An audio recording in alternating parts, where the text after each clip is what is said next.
We're going to be specifically talking today about 3 exercises that you can do on the slide disc. We're going to be doing slide disc lunges, slide disc pikes, and slide disc leg curls. In general, the purpose of the slide disc is to add stability demands to your training, as well as increase difficulty due to the frictional coefficient, and to add diversity. It helps keep the training fresh with your clients. Slide discs are also great because they're easy to use. You can use them on a variety of surfaces with little equipment.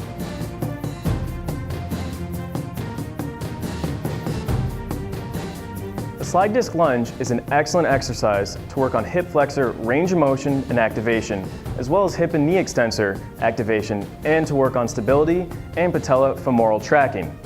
Let's look at a good start position. Once your athlete gets down into the bottom position of a lunge for their start position, you need to look at a couple points. Make sure that his knee is over his ankle, his hip is fully extended, and his chest is elevated. We have different options with our hands now. In the beginning, you can put your hands on your waist or hold them out to your side for balance. As you progress, put your hands behind your head. This would be the most difficult option here. Now that we established our correct starting position, let's actually go through the movement. You're going to continuously switch your feet from the bottom of the lunge from each position, passing through that standing position on each rep. Use your hip and knee extensors to make sure you reach that full standing position in between each bottom position. Throughout the movement, make sure you're ensuring stability. You're going to need to cue your clients to stabilize through their pelvic floor and through their trunk. Also, from the front view, you got to watch lateral sway. Keep an eye on their front knee, make sure it's staying directly stacked up over their ankle. As your athlete gets comfortable, you'll be able to increase speed of the switches as well.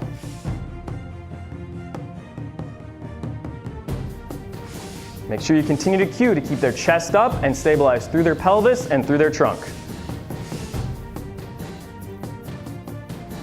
In the slide disc lunge, you got to keep your eye on a couple common errors here. The first one we're going to look at is going to be lateral sway of the forward knee. It's very common for that knee to collapse due to a lack of stabilization on that front leg. In some cases, you might need to teach the basic lunge first. In that case, instruct your athlete to stand up, take the slide discs away, and just have them go into a forward lunge position, ensuring that they're able to get that perfect bottom position, knee stacked up over the ankle, switching sides as needed until learned. Another common error of the slide disc lunge is going to be central stability issues. You'll see a lot of wiggling or lack of stability through the torso, originating in the hips or through the trunk. In that case, continue to cue your clients to engage their pelvic floor, engage their central stabilizers, ensuring that, hey, it's okay to stabilize if it means going a little bit slower in the beginning. 2 more common errors that we have. First one's going to be hip flexion. Your client, as you might notice, is going to start to go into some level of hip flexion on that back leg. That's usually indicative of a tight hip flexor, in which case you need to cue chest up and to extend your hip or squeeze that back glute. Make sure you have full hip extension. Our other issue is going to be the movement's too slow. One of the benefits of slide discs is that you're able to have a fast speed of movement. If it's just too slow, take the slide discs away and modify with this secondary exercise called fast switches. Instruct your client to get into a bottom of a lunge position, and now the difference is they're not going to come up all the way. They're just going to switch their feet as fast as possible, working on hip flexor, range of motion, and activation, and speed.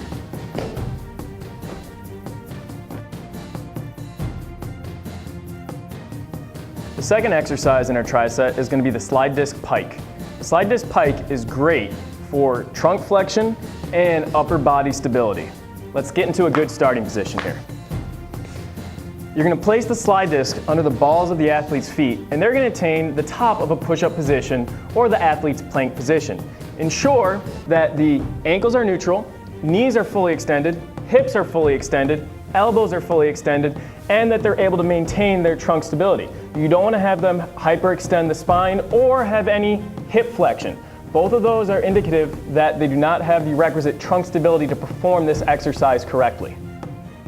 Now that you have a good start position, let's execute the slide disc pike.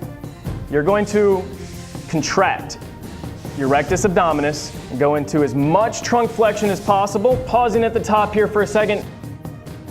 You have to have good range of motion through your lower back and specifically hamstrings. Athletes that have tight hamstrings are going to have severe difficulty obtaining this finishing position with their heels flat and their feet as close to their hands as possible. You might need to stretch your hamstrings out ahead of time or at least get that adequate range of motion. Also, throughout the movement, got to keep an eye on their trunk. As they're bringing their hips in, obviously the hips are going to go up, trunk flexion, but then in the bottom, in the eccentric position there, a lot of athletes are going to go into that hyperextended position. You want to avoid this position at all costs. Make sure the athlete knows where to stop in between each rep as they execute the movement. Last, take a look at their shoulders and elbows. Notice, make sure you don't have any sway or any stability issues there. You'll be able to identify any stability issues regarding the shoulder girdle during this exercise. The last exercise of this tri-set, and easiest of the three, is going to be the slide disc leg curl. Let's look at how to instruct and perform this exercise. For the slide disc leg curl, your client's going to be in a supine position that's on their back.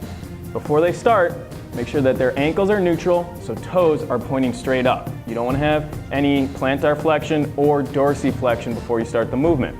Heels should be in line with the hips, so that make sure that you got a straight line going down from the hips, knees, right to the heels. Also, instruct your client to engage their middle. Right? They got to engage their rectus abdominis as well as their transverse abdominis to maintain that neutral spine position. So you're going to have to be cueing that the entire time.